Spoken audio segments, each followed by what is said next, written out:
নমস্কার বন্ধুরা, কেমন আছেন সবাই? আজকে নতুন একটি ভিডিওতে আপনাদের সবাইকে স্বাগত জানাই। আমি মহারাষ্ট্র থেকে আজকে একটি ছোট্ট ভিডিও নিয়ে চলে এসেছি সারাদিনের কাজকর্ম নিয়ে আপনাদের সাথে কিছুটা সময় শেয়ার করে নেব বলে। তো বন্ধুরা, আপনারা যে যে প্রান্ত থেকে দেখছেন, পুরনো বা নতুন বন্ধু, সমস্ত বন্ধু আশা করি খুব ভালো আছেন।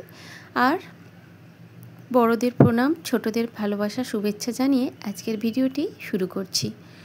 তো নতুন দিনে নতুন কিছু স্মৃতি, নতুন কিছু ভালোবাসা, সমস্ত কিছুকে নিয়ে আবার দিনটা শুরু করলাম। সকালে স্নান করে নিয়েছি, এতটাই গরম ছিল সেজন্য ঘুম থেকে উঠে আগেই স্নান করে নিয়েছি, তারপরে বাকি সমস্ত টুকিটাকি কাজকর্মগুলো করে নিচ্ছিলাম। তার মধ্যে রোজকার রেগুলার ঘর মোছাও রয়েছে, আর ঘরদোর মুছে বাকি কাজকর্ম করে চলে এসেছি সোজা কিচেনে। তো আজকে কিছু বন্ধুর নাম নেব, রান্না করতে করতে কিছু বন্ধুর নাম নিয়ে নিচ্ছি। বাংলাদেশ থেকে রুকাইয়া ইজি কিচেন থেকে কেয়া দিদিভাই, আপনাকে অনেক অনেক ধন্যবাদ আমার ভিডিওতে আসার জন্য এবং রেগুলার আপনার মতামত শেয়ার করে নেওয়ার জন্য। আর একজন দিদিভাইয়ের নাম নিয়ে নেব, SBB ব্লগ। এই দিদিভাইয়ের নাম আমি জানি না, তবে উনি রেগুলার এখন আসেন চ্যানেলে। আপনার মতামত নিজস্ব জানিয়ে যান এবং কমেন্টগুলি ভীষণ ভালো লাগে, সুন্দর লাগে। তো আপনাকে অনেক অনেক ধন্যবাদ এইভাবে আমার পাশে থাকার জন্য। তো চলুন বন্ধুরা, এরপরে আবার কাল অন্য কোনো ভিডিওতে আপনাদের কোনো দিদিভাইয়ের নাম আমি আপনাদের সাথে শেয়ার করে নেব। তো এই যে আজ বানাবো একটু শাক দিয়ে চচ্চড়ি করব। ওই গাছের কিছু শাক একটু বড় হয়েছিল, তো একটু বরবটি ছিল, একটু বেগুন ছিল, তো ভাবলাম সবই যখন রয়েছে তো সব কিছু দিয়ে একটু চচ্চড়ি করে নিই। তবে ছেলে তো আর এমনি চাতা চচ্চড়ি খাবে না, ওই জন্য একটু ভাবছি ওই ভালো করে একটু বেশ পেঁয়াজ দিয়ে বিয়ে বাড়িতে যেভাবে রান্না করে সেইভাবেই একটু ভালো করে কষিয়ে রান্নাটা করে নেব। শাকের চচ্চড়ি, কালকের এক পিস মাছ রয়েছে ঝালের, সেটা যদি ছেলে খেতে চায় খাবে, নইলে যদি ছেলের পাপা খেতে চায় সে খাবে। ওটার উপর কোনো ইয়ে নেই, এক পিস মাছ নিয়ে আর ভাগাভাগি করতে পারবো না, যার পছন্দ হবে সে খাবে। তো সেই জন্য চচ্চড়িটা করে নেব, বেশি কিছু রান্না করব না। আর মাছের মাথা 2 পিস রেখেছিলাম, ভেবেছিলাম একটু মুড়ি ঘন্ট করব, কিন্তু এই গরমে না আর একদম ওইসব খেতে ইচ্ছে করছে না। সেই জন্য ভাবলাম আর ওইসব ঘন্ট করে কাজ নেই, সিধি আম দিয়ে মাছ দিয়ে টক ঝাল করব মাছের মাথা দুটোর। ব্যাস, এই হচ্ছে আজকে রান্না বান্না।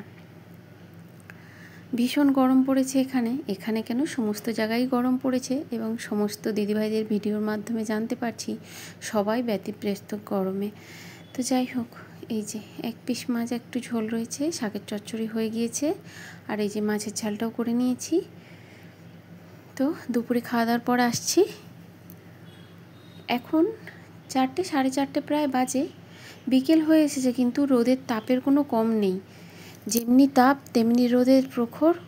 তো গরমে একটু বেশ ঠান্ডা ঠান্ডা কিছু খেতে মন হচ্ছিল, সেই জন্য বাইরে বেরোনো যায় না, তবুও চলে গেছি কোলা খেতে। ওই বাড়ির সামনে থেকে যে গাছটা আপনাদের দেখাই, আগের ভিডিওতেও দেখিয়েছি, যে পাখিগুলো প্রচুর পরিমাণে যে গাছটায় থাকে না, ওটাই হচ্ছে মেন রোডের ধার আমাদের, ওই রোডের ধারেই গোলাটা বসে। তো ভাবলাম যাই দেখি আছে নাকি, তো গিয়ে দেখলাম আছে। তো কিছুক্ষণ দাঁড়ানোর পর, কোথায় যেন গিয়েছিল ওই দাদাভাই, তো কোথায় একটু দাঁড়ানোর পর এলো, তো এসে বানিয়ে দিল। অনেক দিন পর কালাঘাটটা খাচ্ছি, প্রায় বছরখানেক পর।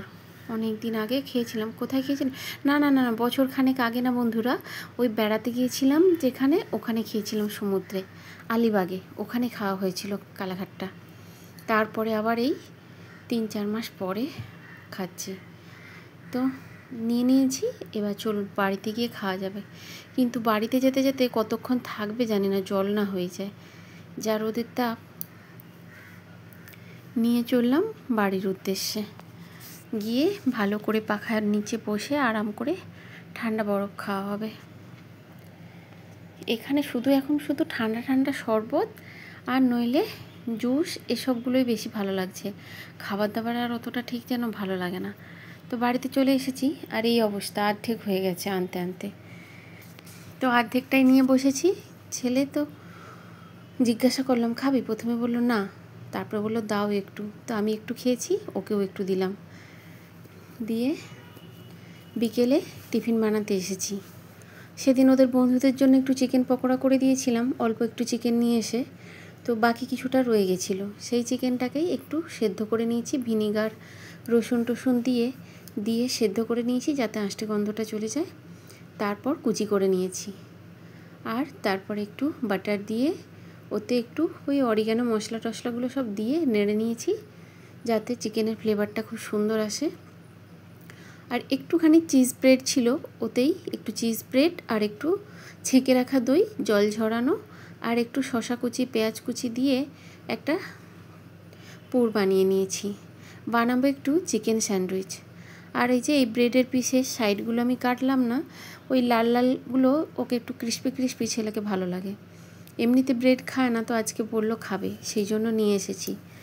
তো দেখুন একটু ব্রেডগুলো সেঁকে নিচ্ছি। গরম তো সেই জন্য আর না যন্ত্রপাতি বের করতে ইচ্ছে হচ্ছিল না। স্যান্ডউইচ বানানোর যন্ত্রপাতি সবই রয়েছে, কিন্তু গরমের জন্য একদম আর ওইসব ঘাঁটাঘাঁটি করে বের করতে ভালো লাগে না। তো ভাবলাম শর্টকাটে করে দিই। তো তাওয়ায় আমি সেঁকে নিচ্ছিলাম, ওই দিক থেকে আওয়াজ আসলো, মাম্মি এভাবে তুমি কেন করছো, তুমি কি স্যান্ডউইচ মেকারে করতে পারছো না? ব্যাস হয়ে গেল। আর কি, যেগুলো সেঁকা হয়েই গেছে ওগুলো তো আর কিচ্ছু করা যাবে না। তো বাকিগুলো আবার আমাকে সেই স্যান্ডউইচ মেকার বের করতে হলো। ওটা বের করে আবার ওটায় করে বানিয়ে দিতে হবে। বলছে ওটায় তো খেতে গেলে সাইড দিয়ে বেরিয়ে যাবে, আর স্যান্ডউইচ মেকারে হলে চারিদিক দিয়ে ওটা লক হয়ে যায়, তখন আর বেরোনোর চান্স থাকে না। বলছে আমি যখন সসে ডিপ করে খাবো তখন ওটা তো বেরিয়ে যাবে, তুমি স্যান্ডউইচ মেকারই বের করো। বের করলাম আবার, দিয়ে আবার স্যান্ডউইচ মেকারও বানালাম। তো আমার আজকে ডবল খাটনি হয়ে গেল, দুই প্রসেসেই করতে হলো। প্রথমে 2 পিস করে দিয়েছি এমনি, আর ওই যে পুরটা বানিয়েছি ওতে মশলার মধ্যে দিয়েছিলাম একটু টমেটো কেচাপ, গোলমরিচ গুঁড়ো, চিলি ফ্লেক্স আর চিজ ব্রেড, টাঙা হুয়া দহি, ব্যাস, আর একটু নুন। এই ছিল ওর মশলাগুলো। খেতে আমি একটু খেয়েছিলাম, খুব সুন্দর হয়েছিল কিন্তু খেতে। অনেক দিন পর বানিয়েছি এটা। ব্রেড খাওয়া তো প্রায় ছেলে ছেড়েই দিয়েছিল, বছরখানেক ব্রেড ঘরে নিয়ে আসা হয় না, সেই জন্য অনেক দিন পরে ব্রেড এনেছি। তো আমারও একটু খেতে শখ হয়েছিল, আমি একটু টুকরো করে খেয়ে দেখলাম, বেশ দারুণ হয়েছিল কিন্তু খেতে টেস্টি। তো ওকে এই 2 পিসগুলো দিলাম, মন তো ওর ভরলো না, বলছে আমাকে স্যান্ডউইচ মেকারে তাড়াতাড়ি করে দাও, আমি সসে ডিপ করে খেতে পারছি না এতে। আবার তাড়াতাড়ি করে এটাতে করে করতে গেল আমার হাতটা কেটে। আর ওই কাটা হাত নিয়ে এবার যত নুন ঝাল তেল লাগে তত যায় জ্বলে। এই হচ্ছে অবস্থা। তাড়াহুড়ো করে কাজ করতে গেলে না নিজের ক্ষতি হয়, আর নিজের ক্ষতি হলে নিজেই কষ্ট পাই, কারণ এখানে মায়া দয়া ভাবার মতো কেউ নেই।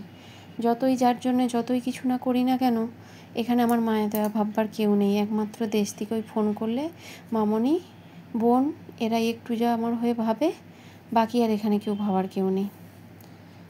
পান থেকে চুন খসলেই সবার অমনি রাগ।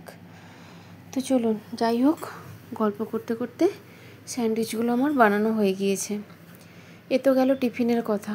এই গরমে গরমে এটা তো করলাম, আবার রাত্রিতে ডিনারে কি বানাবো সেটাও এখন থেকে ভাবছি। সারাদিন না ওই ডিনার লাঞ্চ টিফিন কি বানাবো রোজের, রাত্রি যেন কখন দিন সারাদিন কাটতে চায় না এসব ভাবতে ভাবতে, আর রাত্রিটা যে 1 সেকেন্ডে কেটে যায়। এক তো রাত্রিতে গরমের জন্য ঘুম হয় না, অনেকটা রাত্রি করে শোয়া হয়, তার উপরে শোয়া মাত্রই যেন মনে হয় এক্ষুনি সকালটা হয়ে গেল, ঝটপট সকাল হয়ে যায় তাড়াতাড়ি, বুঝতেই পারি না কখন যেন কেটে যায় রাত্রিটা।